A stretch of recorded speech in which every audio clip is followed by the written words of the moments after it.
So, is Mega Man 2 in this case, worth playing in 2024?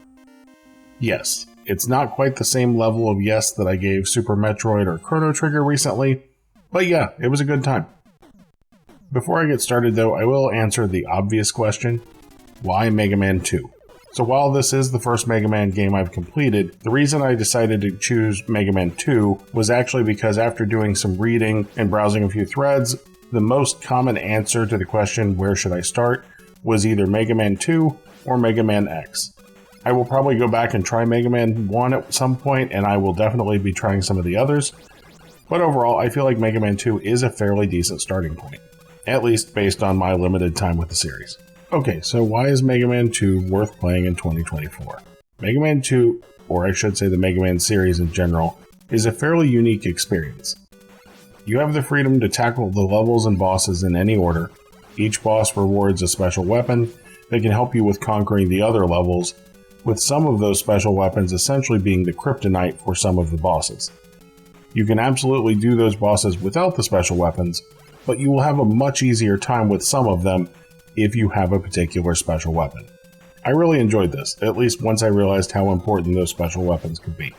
It pushed me to experiment a bit, particularly on the bosses, where I could see if one weapon worked particularly well. There was one boss that was absolutely annihilated by the quick boomerang, and then another was easily destroyed by the air shooter. After I finished the game, I ended up reading a little bit, and it seems like each weapon is pretty much designed to work against another boss.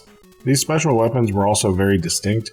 While most of the time I stuck to the base weapon, having these different special weapons really added variety to the gameplay. And as far as the gameplay and the feel, which for me at least is very important when it comes to how I feel about some of the other games of this generation, I think it feels pretty great here. Movement is responsive and fairly precise, shooting feels good. Overall, the moment-to-moment gameplay and movement really hold up well here. Another thing that holds up well is the music. I can't say I enjoyed it quite as much as Castlevania, which I finished recently, but overall the music is great. There's no question why there's so many OC Remix tracks for Mega Man music. Also, if you've never checked out OC Remix and you love retro game music, please go check it out. I also really appreciate the visuals here. They're very clean. It's very easy to see your enemies and your character, which is something that's not always true of NES-era games. Another thing I want to point out is that this game isn't very long, which I personally appreciate. It took me somewhere around 4 hours to complete the game, and I likely did have several long pauses in there.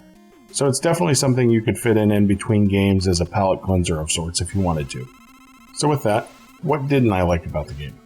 Well, there's a few things. First, the difficulty can vary kind of widely. Some levels felt like a cakewalk, while others, I'm looking at you, Quickman Stage, felt absolutely brutal if you didn't have the right special weapon at the time.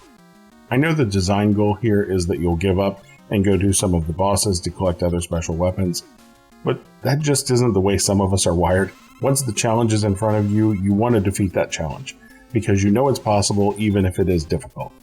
So sometimes that means smashing your head against the wall, or in this case, the lasers that absolutely can cheat. The other main complaint was actually on the final phase of the last boss. Once I figured out what I needed to do, I believe my exact words were, "Are you fucking kidding me?" I had cycled through everything once already, but I guess I had missed an attack with one of the special weapons, and once I was cycling back through, I noticed that that special weapon did drop the health slightly on that second attempt of using it. This was kind of gimmicky in my opinion, and I wasn't a fan. I will also mention, for anybody wondering, I played this as part of the Mega Man Legacy Collection via Steam. While it's not quite as nice as some of the other collections I've played, it's a pretty good package overall. So, like Mega Man 2, I'm going to keep this fairly short. I really enjoyed my time with the game. I would recommend it to almost anyone that enjoys NES games of this era that hasn't played it. It's fun, it's fairly short, it holds up well, it's interesting and allows you to make meaningful progression choices. Other than some difficulty spikes, there's not much not to like here. Who wouldn't I recommend it to? I guess people that see Mega Man and think this doesn't look fun, because what you see is absolutely what you get here. If you see the gameplay and think that isn't for me, you're probably spot on.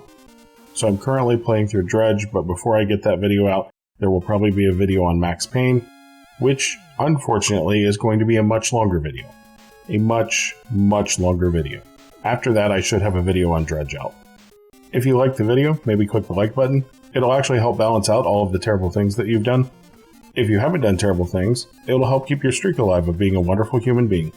Also, while you're being a wonderful human being, if you would like to see more of these videos, maybe subscribe. And with that, thanks for watching.